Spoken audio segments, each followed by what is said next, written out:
No oferecimento de pocilga.com.br está no ar mais um VaraCast. Meu nome é Ramon Prates e no programa de hoje eu estou aqui com um convidado muito especial, diretamente de Los Angeles. Estou aqui com o jornalista Rodrigo Salem e a gente vai conversar um pouco aqui sobre jornalismo cultural, fazendo um paralelo aí com a carreira dele. Então, Rodrigo, se apresente aí para os ouvintes do nosso podcast. Boa noite, meu nome é Rodrigo Salem, eu sou correspondente da Folha e membro da Critics' Choice Association aqui em Los Angeles, onde eu moro faz 10 anos e trabalho com cinema há pelo menos uns 25 anos. Sim, já vamos pegar então esse gancho aí, me conte aí como foi que você começou a trabalhar com cinema aqui. Assim, eu conheci você por causa da revista 7, né? Aí eu queria saber se foi o seu primeiro trabalho com cinema, como é que foi? Começou? Não, na verdade, não, eu já trabalhava, foi meio por acaso, na verdade. Eu trabalhava para o Diário de Pernambuco, eu sou de Natal, fiz a minha faculdade em João Pessoa e comecei minha carreira de jornalista em Pernambuco. Então, assim, Você percorreu o Nordeste todo. Eu sou um nômade nordestino, assim, que eu peguei. Então, muita gente ainda acha que eu sou de Pernambuco por causa do meu sotaque, que é mais chiado. Eu não sei porque eu peguei um sotaque forte de Pernambuco. E que é uma terra que eu adoro, inclusive, que faz tempo que eu não vou. Mas foi onde eu comecei minha carreira mesmo, foi no Diário de Pernambuco. E eu fui contratado para escrever mais sobre cultura pop, mas não relativamente sobre cinema. Era mais música, muito mais música, porque o cara de música tinha saído do jornal, e eu adorava música também, e era a época do Mangue Beat, né, tipo, um pouquinho depois do Chico Science ter morrido, então, tipo, era uma coisa que o jornal estava querendo dar uma incrementada, melhorar a cobertura, então fui contratado para isso, para trabalhar. O cinema veio bem depois, tipo, por acaso, porque o crítico do jornal meio que foi fazer um mestrado na Sorbonne, e o outro também estava com um emprego que tinha que sair e tal. E aí me chamaram para escrever, porque você sabe que jornalista não tem isso de escolher o que você quer escrever. O que aparecer tem que... Apareceu, vai escrever. E eu adorava escrever sobre cinema também, tanto quanto música. Talvez até um pouco mais, assim, porque depois de um tempo trabalhando com música, você enche o saco. Então... veio assim, parar no meu colo, assim, meu editor perguntou, tipo, faz essa matéria aí. Tipo, aí eu fui fazendo, o pessoal curtiu, e aí, cara, eu meio que assumi essa área de cinema. E nessa época do jornal, você escrevia mais, tipo assim, já era assim, uma pegada crítica de filmes, era tipo assim, tinha entrevista, era assim, falar sobre os lançamentos? Era mais entrevista que eu fazia de cinema, que é algo que eu gosto, é a parte que eu mais gosto, na verdade, da profissão. Tipo, nos últimos anos eu precisei meio que desviar um pouco mais para esse lado crítico, né, por causa do que se tornou um pouco jornalismo cultural. Mas no começo, assim, da carreira, na verdade, até hoje, o que eu gosto mesmo é de escrever sobre bastidores do cinema, assim, tipo, de o que aconteceu por trás, entrevistar quem participou, entrevistar diretor, produtor, ator, saber exatamente o que aconteceu, não é exatamente, tipo, o resultado final que é a parte que eu mais gosto, assim, de escrever sobre, sabe? Então, sim.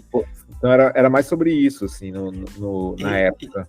E aí, na época do Diário de Pernambuco, você tinha acesso a filmes brasileiros? Como é que era, assim? Vocês entrevistavam, assim, já tinha alguma coisa internacional ou ainda era mais focado no cinema brasileiro? Tinha, mas era raro. Que era já esse final dos anos 90, foi quando teve um pouco, né, da retomada do cinema brasileiro, né, com... Carlota Joaquina, coisas do tipo. Eu ainda não tava. Eu acho que quando Carlota Joaquina saiu, eu não trabalhava ainda ainda estava com música. Não, acho que eu ainda estava na faculdade, se não me engano. Porque quando eu fui para Recife, foi logo depois de me formar, então foi acho que em 97 eu fui para lá. Eu não lembro exatamente quando foi que Carlota Joaquina saiu. Acho que é 95, 96. Acho que sim. Então eu ainda nem trabalhava, ainda era um jovem universitário não fazendo nada. Mas 95, é isso mesmo. Confirmei. Eu fui lá em 97 já, então foi um pouco depois, mas sim, o foco era cinema nacional, mas a gente conseguia, o meu editor era muito focado em ser uma cultura pop mais globalizada, porque Recife era a maior cidade do Nordeste, se não me engano, é a maior cidade do Nordeste, e é uma cidade muito cultural, assim, tipo, muito interessada no que acontece fora, né? É uma espécie tipo de São Paulo, um pouco comparando assim, pro Nordeste, né? Apesar deles terem suas idiosincrasias, que tipo de ser muito de olhar muito para o próprio umbigo, de adorar o próprio umbigo. De dizer que tem o maior shopping da América Latina. Mas isso é uma coisa da gente mesmo, do nordestino, de querer ter essa hipérbole o tempo todo. Né? Natal tem o maior cajueiro do mundo, Campina Grande tem o maior São João do mundo.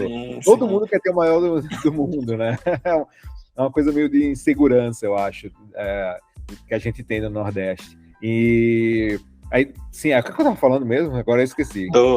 Do Diário de Pernambuco, o editor queria uma coisa mais globalizada. Ele tinha esse lado mais globalizado, de querer, tipo, por exemplo, se tivesse um filme grande, tipo Matrix, a gente dava matéria, sabe? Mesmo não tendo entrevista, a gente pegava, comprava entrevista de agência, ou pegava entrevista de agência e fazia o próprio texto e tal. Então sempre tinha uma vontade de fazer uma coisa maior, mesmo tendo um foco no cinema nacional. Eu fiz alguns filmes, meu gato está reclamando aqui. Eu fiz alguns filmes internacionais mesmo morando em Recife. Eu lembro até hoje que a minha primeira entrevista mesmo internacional foi com os irmãos Farelli. Massa.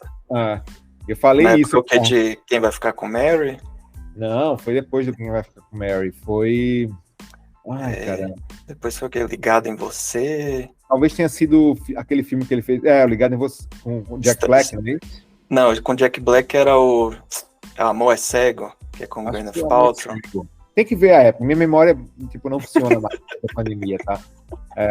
E foi ele, foi minha primeira entrevista e tal. Depois foi o Jeffrey Katzenberg também, pelo Príncipe do Egito, esse eu lembro. Que tinha sido acabado de criar o estúdio, né, da DreamWorks. Então foi legal, porque deu para falar sobre isso no jornal, que é uma coisa, tipo, né, super importante, para mostrar quem era o Jeffrey Katzenberg e tal. Então foi importante. E aí você fez essas entrevistas por telefone? Não, eu fui pro Rio. Massa.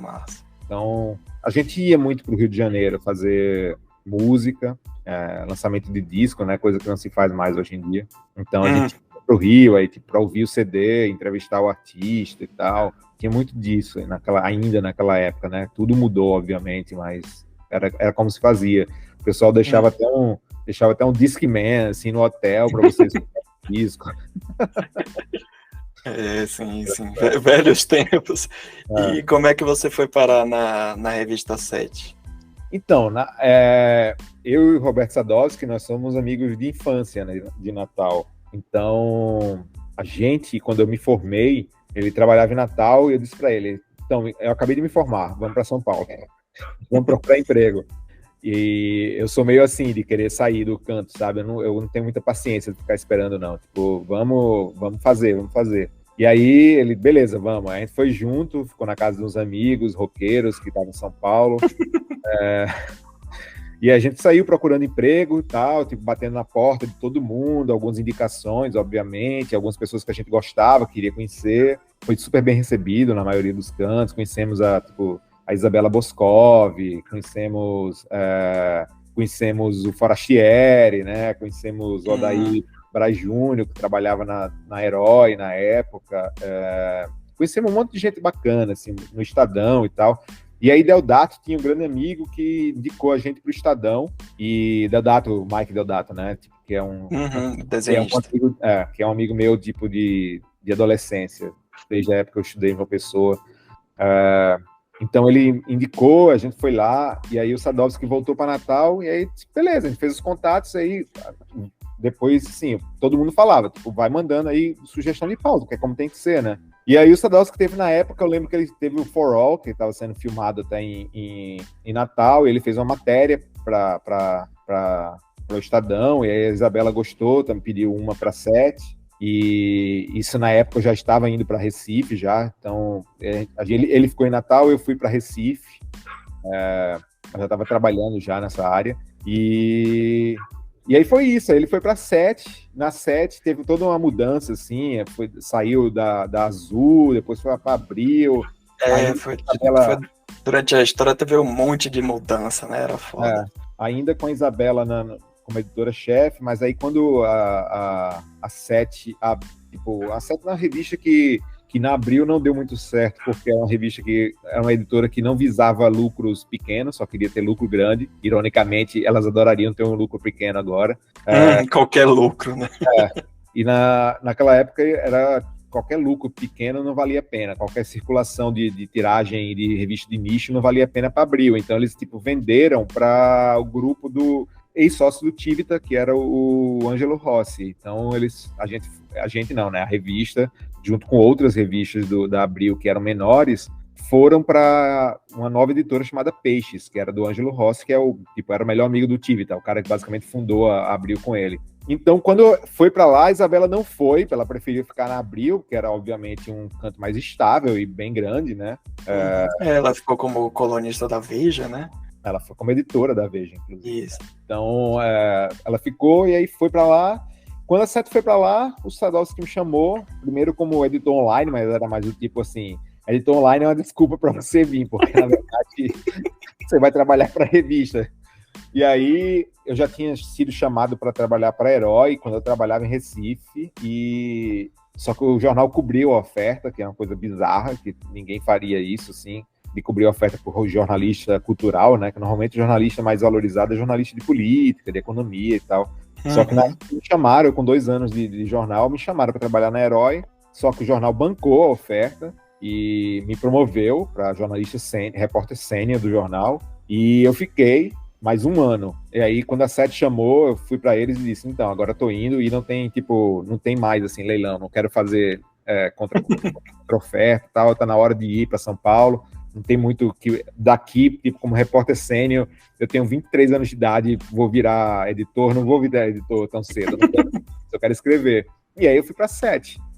Então foi isso, aí o Sadowski que me chamou para lá, e foi quando a gente começou os nossos 10 anos, tipo, juntos na revista. E aí, na revista que aí você começou a fazer mais viagens internacionais e cobrir lançamento de filme fora, entrevistas. Você lembra qual foi, assim, sua primeira viagem, assim, ou o primeiro set de filmagem que você foi nessa época? O primeiro set eu não lembro, mas eu lembro qual foi a primeira entrevista que eu fiz fora do país. Assim, eu ia fora, eu morei em Nova York antes, eu esqueci de dizer isso. Mas eu morei em Nova York quando eu tinha 18 anos também, e eu sempre gostei muito. Então, toda oportunidade que eu ia para lá, como de férias e tal, até mesmo já fui cobrir o show do Oasis, assim, eu tava lá e pedi o ingresso para assessoria, sabe, essas coisas.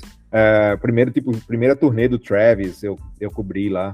Então, eu já tinha esse lado, assim, de querer cobrir coisa fora, e o primeiro que eu fiz foi para 7, tipo, profissionalmente mesmo, assim, foi a Junket, né? A Junket é o termo que a gente fala para entrevistas com filme já com filme já pronto, que foi o remake do Planeta dos Macacos, do Tim Burton.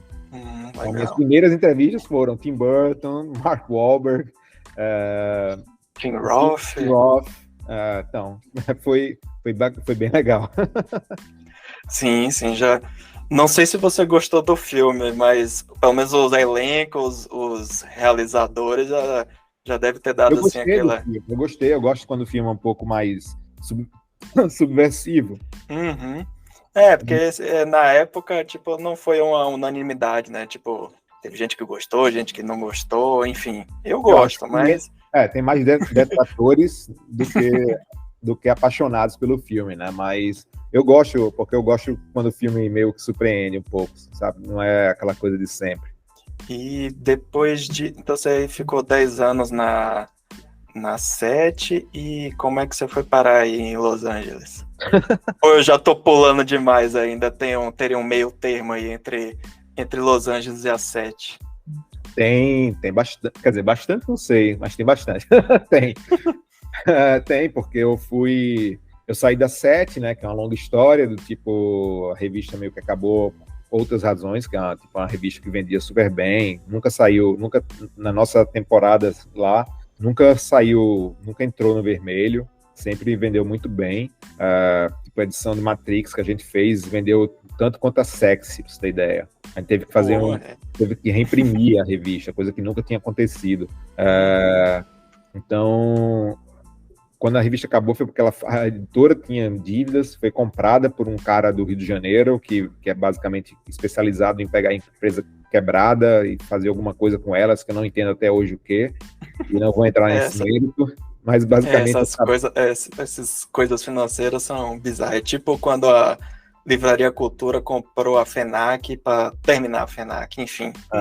Não vamos focar nisso. O cara era tipo de construção naval, coisa desse tipo. Você tinha comprado JB, essas coisas maluquices, assim. E aí, antes disso acontecer, eu já estava notando que tava, tipo, o navio estava afundando. Já aí, a internet já estava começando a bombar, né? Assim, mais acessível.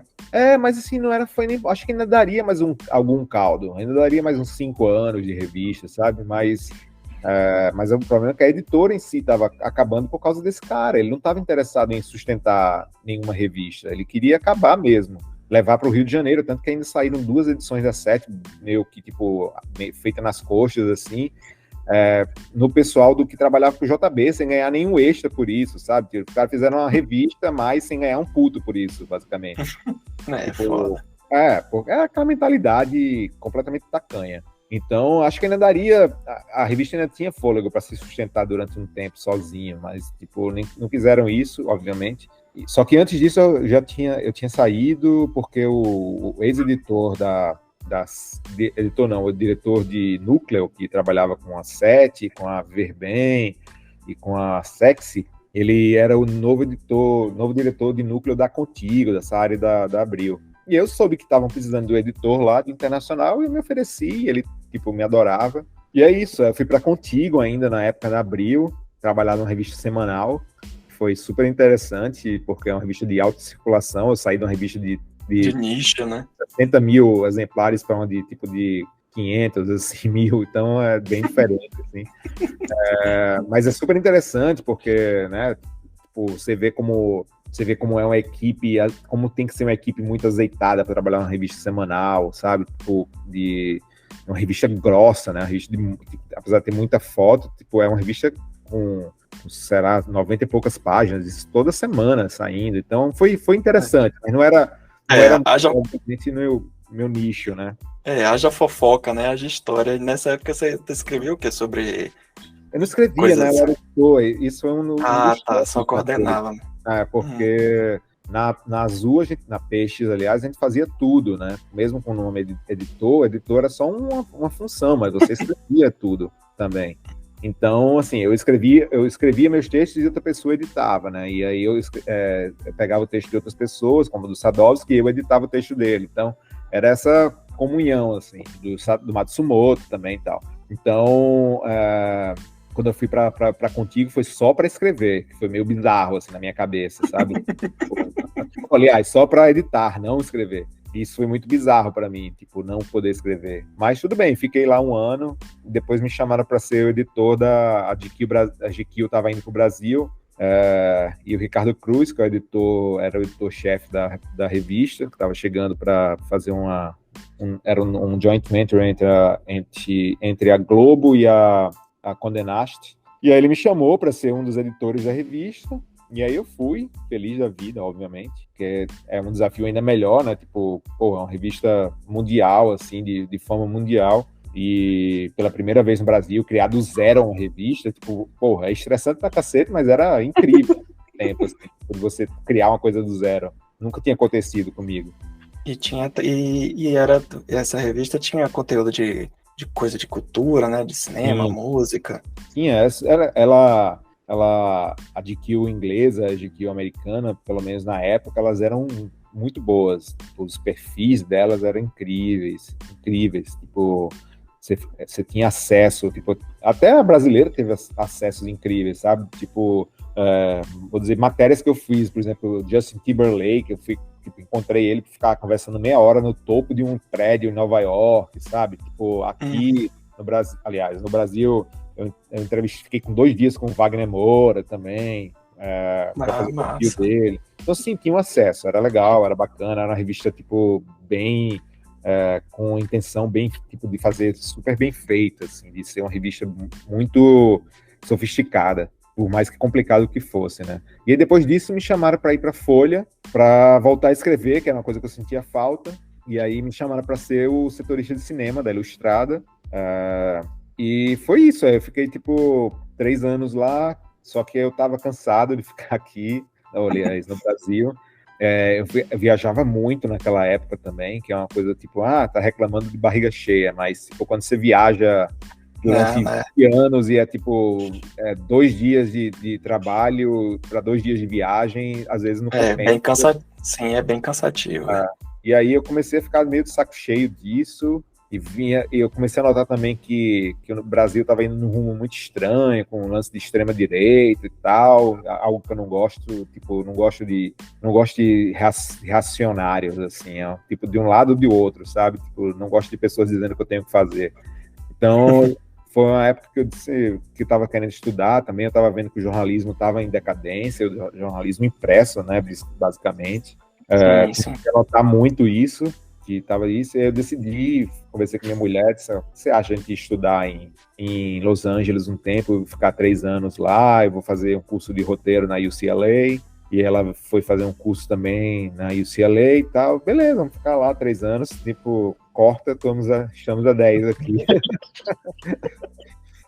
E acredito que também ficando aí já fica mais fácil, né, em relação, tipo assim, viaja menos, né, tipo, para ter acesso a esses eventos de lançamento de filme, então é bem mais prático, né? Tudo de lançamento é feito aqui, basicamente. Agora, obviamente, que eu não contava com a meio da pandemia também, né? Tem isso, mudou sim. A dinâmica da minha vida profissional aqui mudou completamente por causa da pandemia. Os estúdios basicamente decretaram o fim do correspondente cultural aqui em Los Angeles, e os jornais meio que compraram a ideia, eles aceitam qualquer entrevista via Zoom de 4 minutos e estão tranquilos com isso, não querem mais nada profundo também. Os estúdios estão adorando tudo isso, porque tipo, não precisa viajar, botar ninguém para viajar, não precisa chamar os atores, diretores para ir para um canto só, ficar todo mundo naquele dia estressante dentro de um hotel, onde eles têm que respeitar um monte de agenda, isso está tudo dentro do contrato, tudo tem custo, né? Agora não, você bota o cara lá fazendo Zoom da casa dele, né? Da casa, tipo, de onde ele quiser, e vai lá e faz para, tipo, 20 territórios, sabe? Em vez de fazer para 5 territórios, e faz 5 minutos de cada jornalista, e tipo, e tem agora muito influencer também, que aí você, tipo, é muita brincadeirinha, é muita piadinha, então você não precisa falar sobre nada sério, nenhuma polêmica, nenhuma pergunta que vai te deixar meio, tipo, ressabiado, é tudo uma maravilha, né? Como diria. Então, virou o mundo de Poliana, né?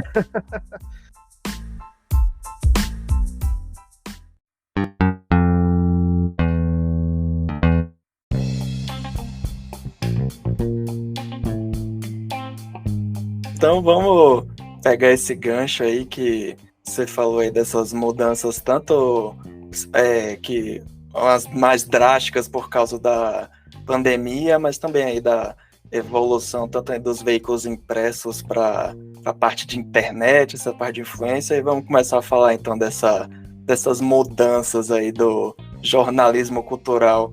Acho que isso aí que você citou da questão do aprofundamento também já veio um pouco antes dessa parte de influências, mas também por causa dos talk shows, né, do Jimmy Fallon, que é tipo, você tem que fazer uns vídeos, umas entrevistas, se bem que o dele é até, para esses exemplos que você está dando, é quase uma entrevista aprofunda, né, que é tipo, passa 15 minutos com uma pessoa, mas normalmente tem que fazer uma besteirinha para bombar no YouTube, para virar um memezinho, não sei o quê. Então, eu queria saber de você, agora que você está aí em Los Angeles, como é que você tem sentido aí essas mudanças? Vamos começar primeiro com a internet. O que é que veio assim de vantagens e desvantagens? Comparando, por exemplo, o que você falou da Sete, que depois você foi trabalhar na Contigo, que era uma revista semanal. Só que hoje, tipo, as publicações você tem que postar coisa todo dia. Então, acho que acredito de alguma forma tá a coisa tá mais imediatista, né? Você não consegue muitas vezes avaliar tudo. Como é que você vê isso? Cara, tipo, encara a internet meio como, assim, é até estranho a gente tá falando sobre, tipo, encarar a internet, porque, assim, parece que é uma coisa meio fixa, né, tipo, e não é a internet o problema, né, tipo, eu lido com a internet desde que eu me formei, né, porque eu acho que fui a primeira geração profissional a pegar o começo da internet, assim, na redação. Nunca trabalhei na redação de um jornal sem computador, né? Acho que talvez eu seja a primeira geração que não trabalhou com máquina de datilografar, né? Apesar de, tipo, na faculdade eu saber como fazer tudo, as pautas. Mas já foi com computador. Então, assim, a internet tem suas vantagens, obviamente. Assim, a questão não é essa, né? A questão o que mudou, acho, radicalmente, foi uma consequência da internet, que são as redes sociais, eu acho. Sim, então, isso a gente cortou completamente o atravessador, que, digamos, seria o jornalista, né, seria o crítico, e, tipo, criou, todo mundo agora acha que tipo, que entende, que é um especialista em qualquer coisa. Então, se você for para o Antônio Tabet, né, do Kibilopo, ele sempre coloca isso do tipo lá no Twitter, vocês que são entendedores da política social do Azerbaijão com a Série B do futebol brasileiro, vocês podem me dar uma dica de alguma coisa? Assim? Aí ele pergunta qual é a dica. Porque é isso, todo mundo virou um grande especialista em tudo, né? E você, assim, eu acho que você não pode negar esses avanços, assim, eu não estou falando de se é melhor ou pior, assim, isso não cabe a mim dizer, porque eu não sou mais parte dessa geração que vai ser o público-alvo, sabe? Eu acho que cabe ao jornalista saber se adaptar dentro do que não vai te deixar também muito frustrado. Por exemplo, eu não consigo fazer palhaçadinha no YouTube, isso é uma coisa minha, entendeu? Tipo, sim. Mas tudo bem, se você quiser fazer, tipo, ótimo pra você. Tipo, eu não gosto, eu não vou ver, mas eu não sou o público que vai ver esse tipo de coisa também, entendeu? Então, assim, a questão de se adaptar é algo que a pessoa que é jornalista tem que saber fazer, mas não ao ponto de ferir a sua credibilidade, eu acho, sabe? Tipo, não adianta você querer forçar a barra, você, tipo, não ter jeito para fazer essas coisas e querer, tipo, impor, porque é exatamente isso que o mercado quer. Eu adoro, por exemplo, o exemplo da Isabela Boscov, por exemplo, que a Isabela fazia os vídeos dela, tipo, há um tempão, só que ela, tipo, já tinha um jeito de trabalhar com vídeo, ela já trabalhava com vídeo na Veja, e ela se dá bem, ela gosta, e ela, tipo, ela é boa em fazer isso, mas ela já tem experiência em fazer isso, não foi do zero que ela se tornou, tipo, e de repente ela virou uma celebridade, né? Tipo, não foi assim, tipo, ela vinha e de repente descobriram, mas ela era boa naquilo que ela fazia, entendeu? Sim. Se eu fosse fazer isso, não ia dar certo de jeito nenhum. A questão das redes sociais, eu vejo assim, não tem problema em aparecerem pessoas que digam que são especialistas, contanto que ela demonstre, né, no conteúdo dela que faça um bom conteúdo. Tipo assim, quer falar sobre cinema, você entende sobre cinema, você vai lá, escreve, faz vídeo e tal. Isso eu não vejo problema nenhum. O que eu acho bizarro das questões de redes sociais e influências é do tipo assim, por exemplo, vai sair um que aconteceu esse ano, acho que foi Flash, algum filme desses da Warner. Aí eu recebo aqui um e-mail de divulgação da Warner dizendo assim, Neymar foi assistir o filme com os amigos e não sei o que, daí, velho, tipo assim, às vezes a galera querer pegar um influencer que a pessoa fala, sei lá, sobre comida, aí tem 1 milhão de seguidores, pega esse cara e leva pra assistir o filme e tal e manda ele fazer um vídeo, é isso que eu acho surreal. Publicitário, eles têm uma mentalidade meio estranha mesmo, assim. Eu lembro que na época da SET mesmo, a gente tinha vários amigos que trabalhavam em estúdios, distribuidoras, no caso, né, que são partes do estúdio, e a gente falava do tipo, a gente não poderia conversar sobre coisas comerciais, obviamente, com eles, né, porque eles que tinham um departamento comercial nisso e não podia ter essa junção, né, não podia ter como é que vou dizer, não podia ter essa contaminação, vamos dizer assim, tipo, redação é redação e comercial é comercial, algo que se perdeu muito, muito no jornalismo. Então, assim, a gente não tinha, mas assim, eu lembro de falarem, tipo, eu falar, porra, por que o estúdio não anuncia na revista? Aí ele falava, porque a gente sabe que quem lê a revista vai pro cinema, já vai ver o nosso filme, a gente quer atingir um público que não vai pro cinema. E aí, tipo, a gente vai anunciar na Contigo, por exemplo, na Caras, porque a gente quer a dona de casa, né, em vez de, tipo, do cara que é cinéfilo. Entendo completamente, mas ao mesmo tempo eu acho que isso ajudou muito a matar algo que, tipo, alimentava o cinema, sabe? Então acho que eles deram um tiro no próprio pé. Sempre achei isso, porque assim, se você não cria um público, você não tem como formar um público, e esse seu público, tipo, não liga pro seu filme mais, esse novo público. Então, assim, tanto fez para esse novo público. Eles só vão para cinema quando é um evento, algo que chama a atenção, que tá todo mundo falando, mas assim, ir para o cinema para ver um filme porque é muito bom, mas que é meio independente, não tem tal astro, cara, ninguém mais vai, ninguém, é só, tipo, o que faz dinheiro é, tipo, por exemplo, se Barbie e Oppenheimer não tivessem saído juntos e não tivesse tido essa comoção do Barbenheimer, Oppenheimer não tinha dado 900 milhões de dólares, entendeu? Obviamente.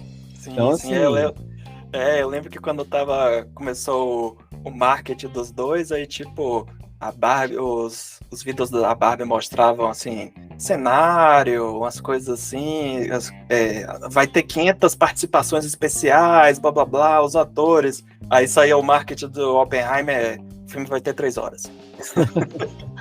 Pô, é assim que você tá convencendo a pessoa. Ironicamente, a Warner, tipo, não sei se foi a Warner que começou exatamente esse lance do Barbenheimer, mas eles não, tipo, não saíram da mesma data, mas, ironicamente, o Christopher Nolan saiu da Warner, onde ele era o queridinho da Warner, né? Tipo, era o cara que tinha um setor para ele lá dentro do estúdio, e ele saiu puto da vida da Warner, porque a Warner começou a lançar filmes simultaneamente, né, de cinema e no streaming. Do Tenet, né? Então ele ficou pé da vida, saiu, e aí a Warner meio que, tipo, colocou o Barbie no mesmo dia, talvez, tipo, pra tentar prejudicar, e acabou dando certo para ele, né? Ele venceu 2 vezes, ele fez o filme que queria no outro estúdio e ainda conseguiu ganhar muito dinheiro com isso. Então foi sensacional. Então tem coisas assim, é isso, o cinema cada vez mais se torna um evento, enquanto o cinema de meio de tabela, digamos assim, né? Aquele time que joga bem, mas que não vai se classificar para Libertadores, ninguém vai ver, não tem público. E é bizarro isso, sabe? Tipo, o cinema tem que ter todos os, tipo, tem que ter público para tudo, só que não se cria, não se forma. Isso para o futuro é bem preocupante, assim, para os anos que vêm por aí, sabe? Não tô nem falando de agora, mas para daqui a, tipo, 10 anos, eu não sei exatamente o que é que vai ser. Não vai acabar, obviamente. O cinema não vai acabar, mas eu acho cada vez mais que o cinema é como vinil, assim, vai ser coisas para menos pessoas e para eventos grandes.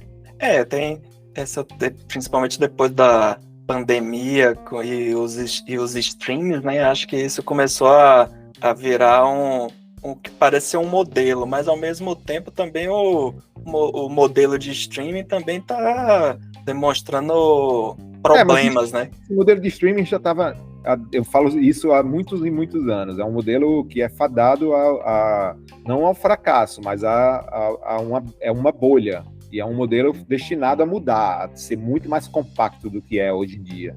Então, assim, o que acontece é exatamente como aconteceu durante a bolha da internet. Assim, todo mundo investindo, pagando bilhões, trazendo não sei quem ganhando 10 vezes mais, trazendo um monte de gente para trabalhar para você e tal. E agora, tipo, isso já acabou, né? Tipo, todo mundo já está cortando os gastos, vai ter muito mais fusão pela frente.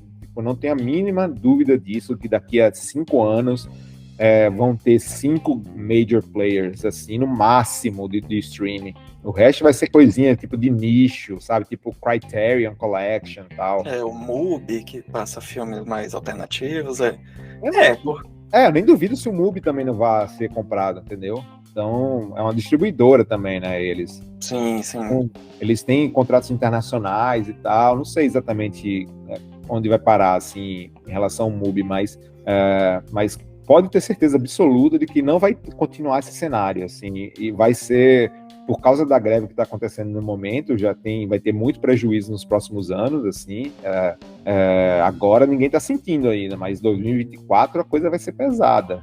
2025 nem se fala. Então, assim, vai ter muito peso nisso, vai ter aumento de preço para as pessoas, todos os streams vão aumentar mais ainda o preço, e as pessoas vão parar de assinar, e aí vai ficar menor, quando ficar menor a ação vai cair, quando a ação cair, os acionistas começam a reclamar, e aí chega uma empresa que não é de cinema, e vai e compra. Então, assim, rola essas maluquices, e fora que essa questão que os streamers só divulgam o número que ele quer, né? Então, por exemplo, aqui no Brasil mesmo, a Netflix anunciou a questão do uso da senha, que só pode, que para compartilhar tinha que pagar. Aí depois começa a sair num site de notícias dizendo assim, o número de assinantes da Netflix aumentou. Quem tá dizendo isso? Eles mesmos, né? Então, assim... Aí depois na verdade, o número de assinantes que eles falam, eles têm que dar nos financial reports que eles têm que dar, nos relatórios financeiros que eles têm que dar a cada 3 meses, né?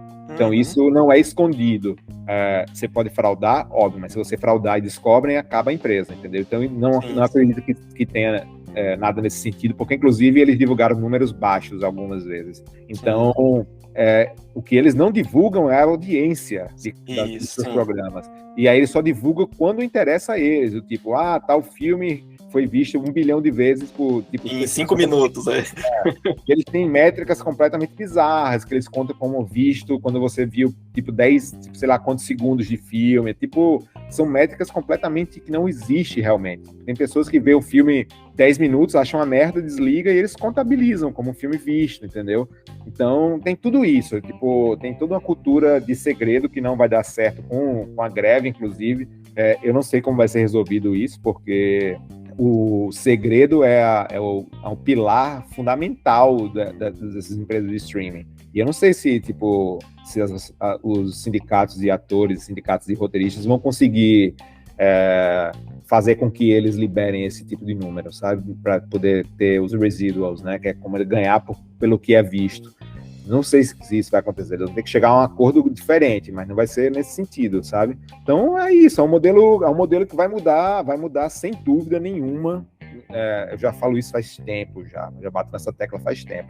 E agora estourou finalmente, depois de um tempo, até que demorou mais do que eu pensava. E vai fechar mais gente, assim, pode ter certeza. Não vai ficar somente nisso, não, sabe?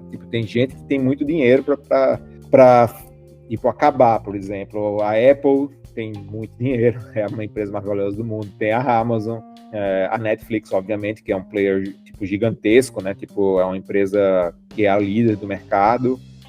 Mas, cara, você vê a Warner como tá sofrendo, já tá tendo que mandar série pra Netflix, vender série pra Netflix pra deixar lá, séries da HBO que estão passando na Netflix agora. Paramount Plus vai ter que aumentar, apesar de estar indo bem em termos de métrica, de aumento do número de assinantes, assim, tem uma boa programação, obviamente, mas, cara, é muito pequena, a Peacock, ninguém sabe que existe. AMC Plus, pelo amor de Deus, assim, aqui no Brasil tem, de vez em quando, até a HBO agora tá dentro do Prime Video, então mas é diferente, né, porque aí você tem que comprar, é como a Amazon funciona como um hub de canais, né, você paga um eixo, não é que é da Amazon, não é não, é isso que eu tô falando, uma solução para os streams pode acabar sendo essa, meio que começar a terceirizar também o conteúdo, como a HBO, ou se vender dentro de outros aplicativos maiores para como era, aí acaba vendo. Mas isso eles já fazem, isso tá dentro, eles estão dentro da Roku, estão dentro da Fubo, não é dentro da Amazon, isso já existe faz tempo. O que vai acontecer é de elas serem assimiladas mesmo, da programação ser compradas, como a Disney comprou a Fox, alguém vai comprar, falam todo ano da Apple comprar a Disney, não creio que seja o lance da Apple, entendeu? Eu não sei, não acho que é algo que interessa a Apple, né, nesse momento, mas a Viacom, sabe? Tem muita coisa que pode acontecer, que vai acontecer, vai mudar bastante ainda. E em relação a, por exemplo, na época da set, você ia de vez em quando visitar sets de filmagem, coisas do tipo. Agora, depois da pandemia, isso ficou mais restrito? Como é que tá?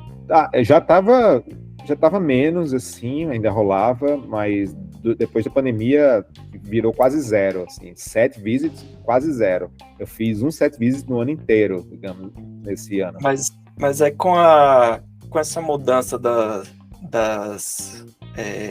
de empresas, as publicações físicas, né, como grandes jornais, grandes revistas, que agora hoje são sites. Só que sites tem muitos, e tem os grandes, tem os pequenos, tem médio, tem os insignificantes.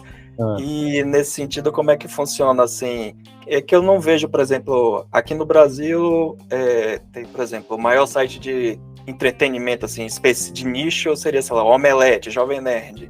E eu não vejo eles muito fazendo isso. Às vezes eu vejo, sei lá, Folha de São Paulo, algum outro jornal. Aí como é que anda isso em relação a os estúdios, eles dão esse tipo de acesso para qual tipo de mídia, digamos assim?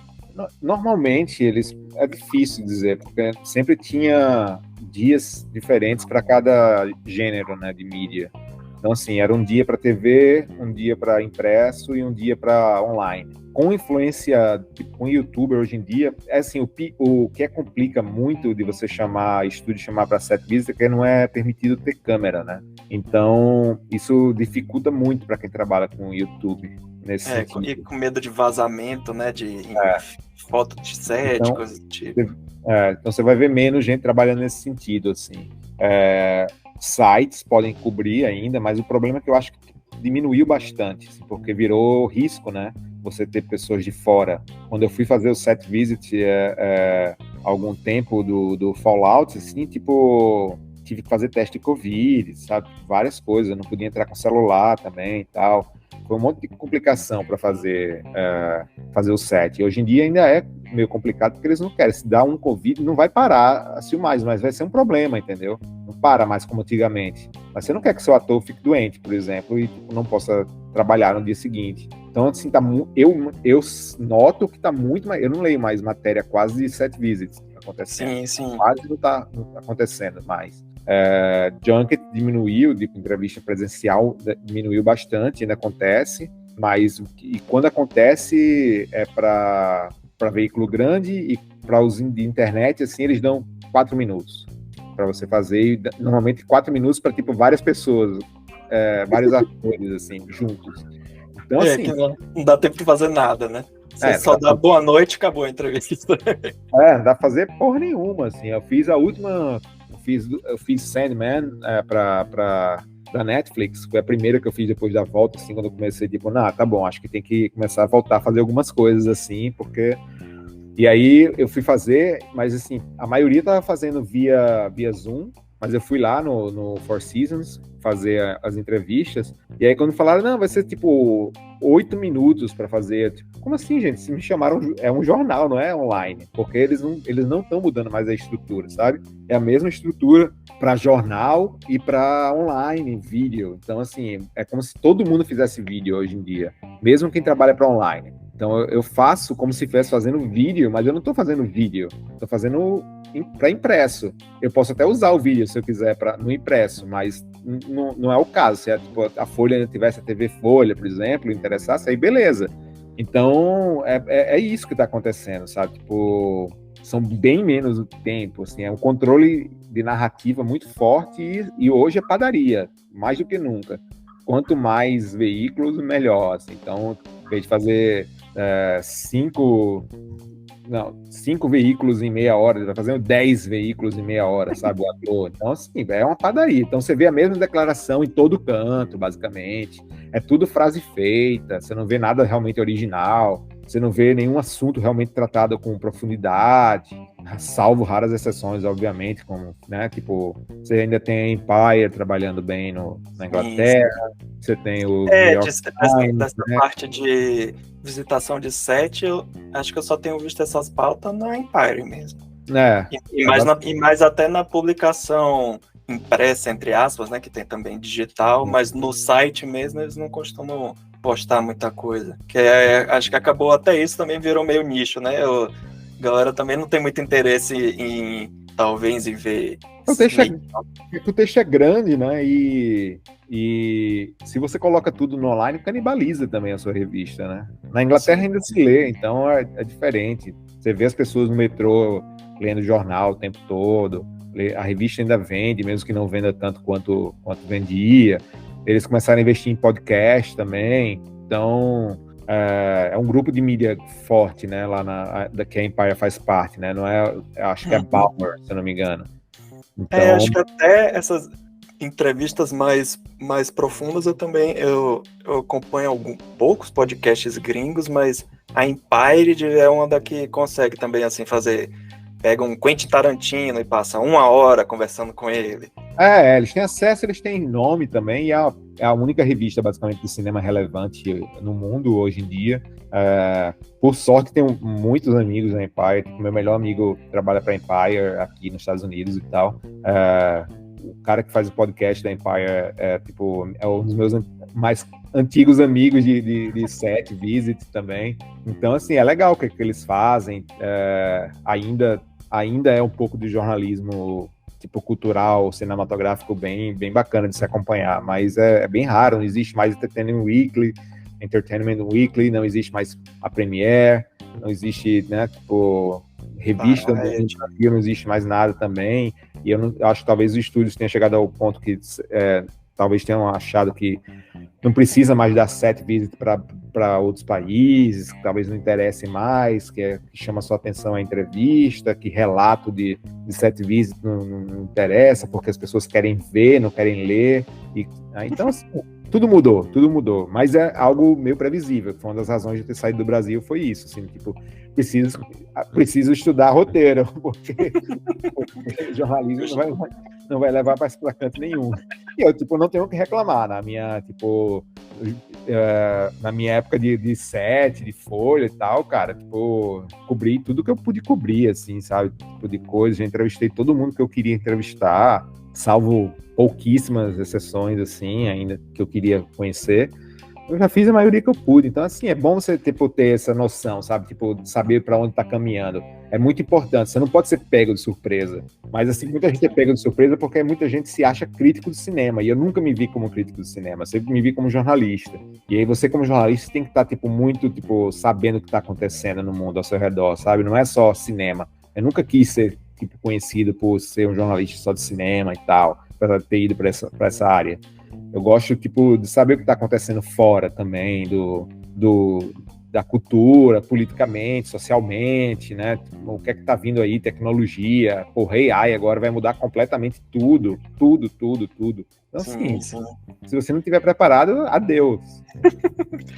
E como é que tá em relação às pautas, as coisas que você escreve para a Folha? Normalmente é a Folha que demanda você de alguma coisa ou você também sugere pautas para eles? A maioria hoje sou eu, assim, que envio, porque eu sou freelancer da Folha, e depois da pandemia tudo mudou, né, também. Então, eu basicamente, eu fazia muito antes da pandemia, mas eu já sabia com o aumento do dólar também, isso complica muito para fazer coisas para o jornal no Brasil, para outros veículos no Brasil também, que eu fazia bastante também. E, ao mesmo tempo, às vezes nem vale a pena você também perder muito tempo com certas matérias, não para a Folha, tá? Mas para outros veículos. É tipo, você não quer fazer tal matéria? Às vezes não vale a pena você perder 3 dias de trabalho para ganhar, sabe, tipo, um valor que eles pagam no Brasil, quando você converte para dólar não dá nada, entendeu?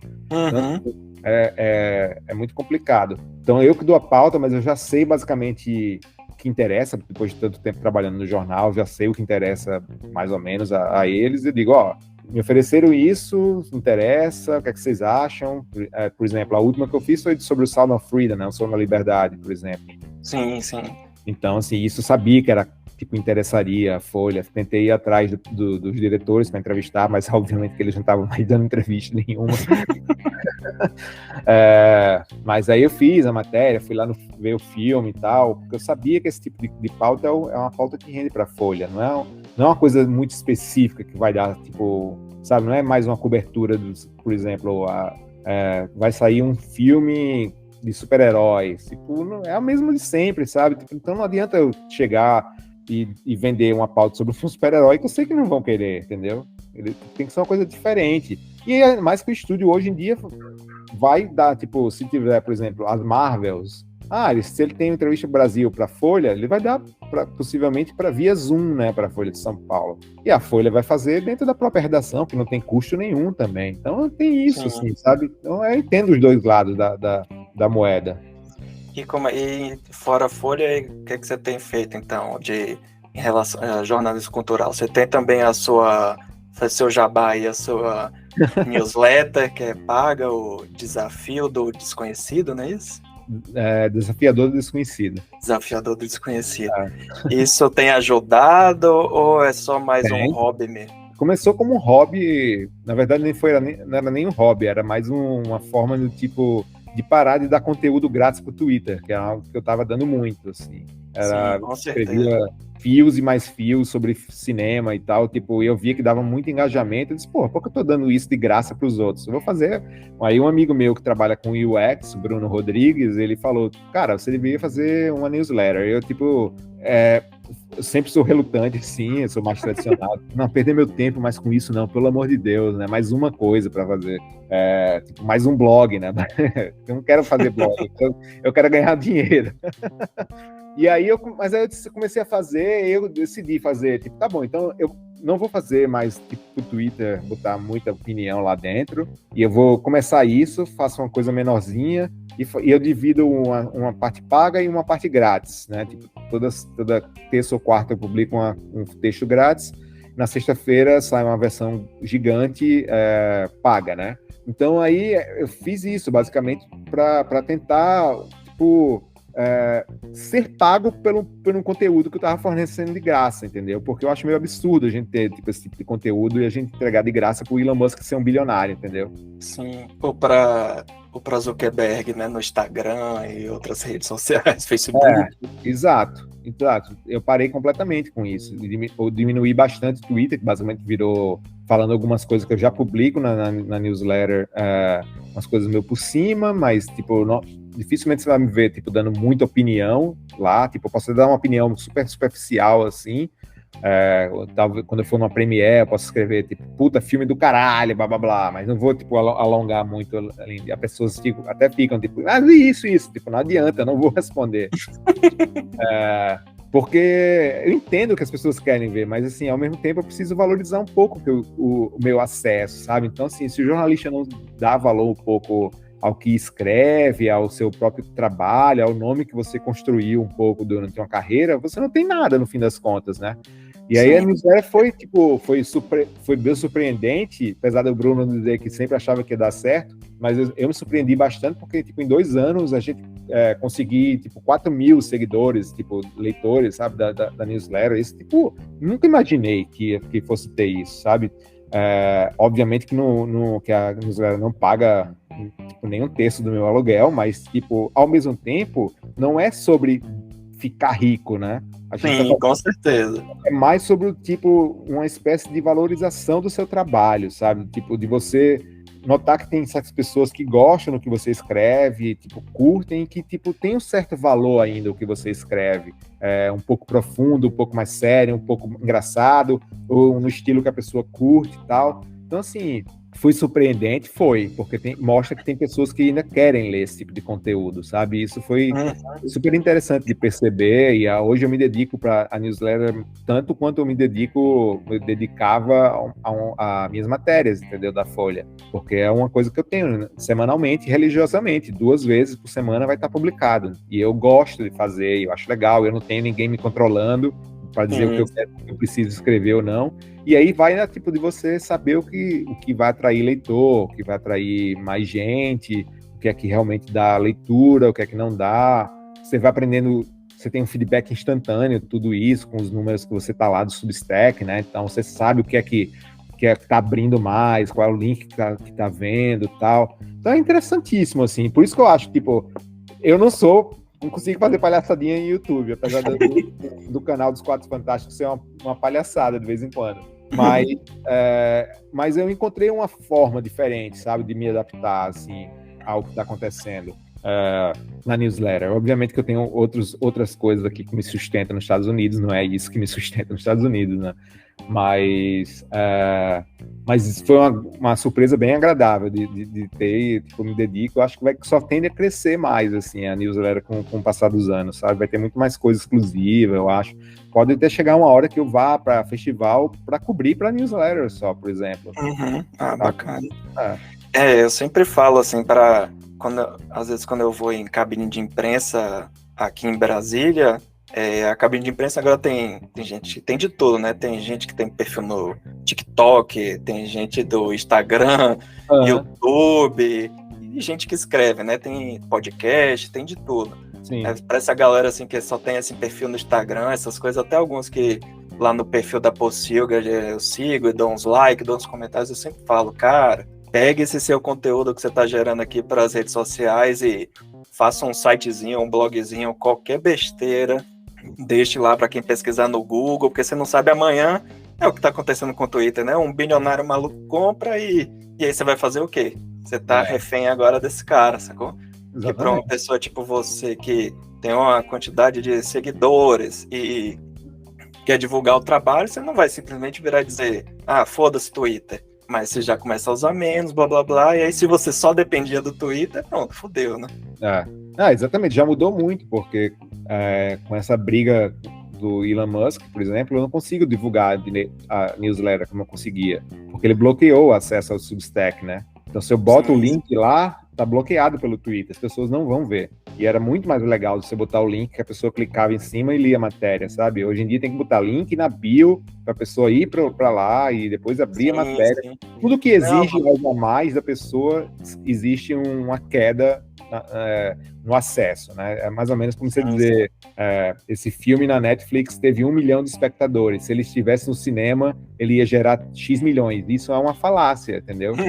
Com certeza. Você, tipo, coloca no cinema, você tipo, coloca certas circunstâncias que vão diminuir esse público. Pagamento, estacionamento, a ida ao cinema, a pipoca, tudo isso, né? Então é isso. Tipo, então o Twitter virou uma coisa meio estranha hoje em dia de divulgar. A gente tenta usar eu tento usar as outras plataformas, mas não são tão abrangentes quanto o Twitter. Mas fazer o quê, né? É o preço que a gente tem que pagar para ir para Marte, eu acho.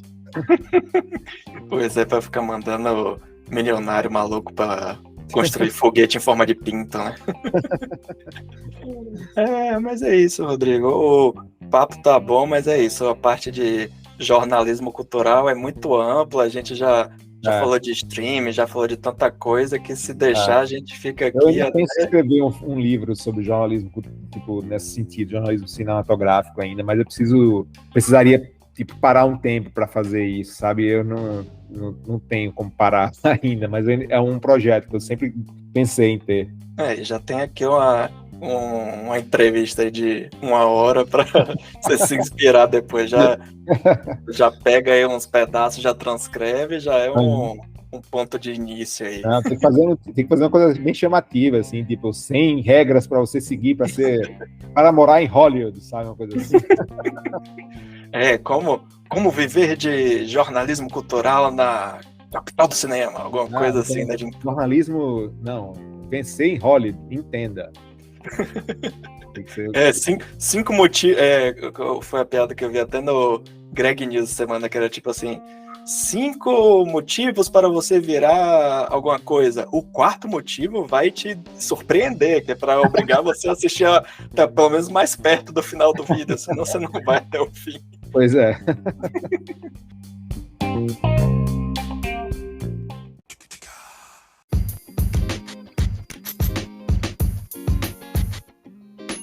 Mas é isso, cara. O papo foi muito bacana. Se você tiver aí alguma outra pauta, alguma sugestão aí, quem sabe aí mais pra frente a gente troca ideia sobre assuntos mais específicos, mas foi bom aqui, a gente já deu uma pincelada em várias coisas, e eu sou um dos assinantes lá pagos da newsletter, tô lá sempre comentando, quando saiu, esse final de semana que eu vi o filme do Tartarugas Ninja, eu fui lá comentar também, que eu vi. Muito bom. Então, valeu, cara.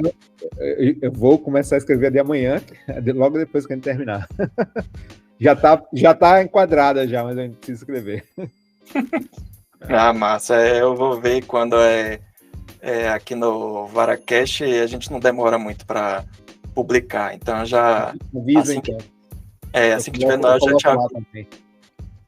Aí quando eu for marcar lá nas redes sociais, marco você e você divulga aí pros seus seguidores. Pode deixar. É isso, cara. Muito obrigado aí pela sua participação aqui no podcast. Deixa aí sua mensagem final aí pros ouvintes.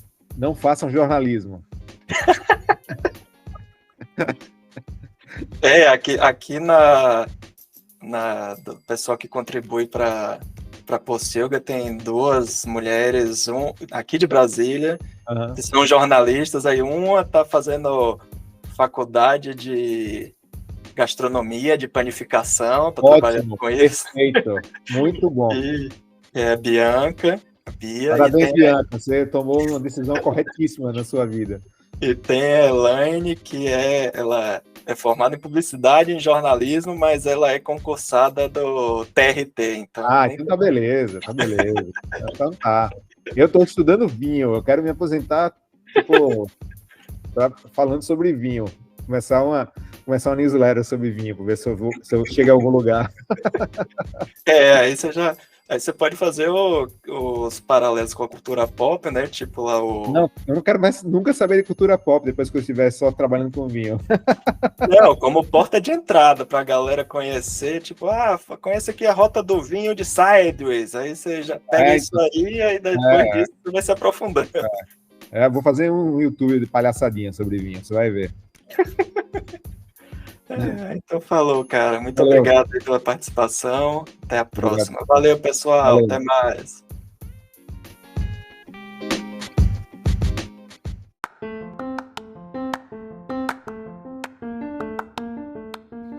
Varacast é um oferecimento da rede Pocilga de podcasts. O nosso site é o pocilga.com.br. Nossas redes sociais, Twitter, Instagram e Facebook estão como The Pocilga, THE Pocilga. Nosso e-mail é o contato@pocilga.com.br. Ouça também nossos outros podcasts como Suco de Umbives e o Radiola Torresmo Drops. Por último, e não menos importante, não se assustem e tenham calma. Vara está para porcos, assim como a alcatéia está para lobos.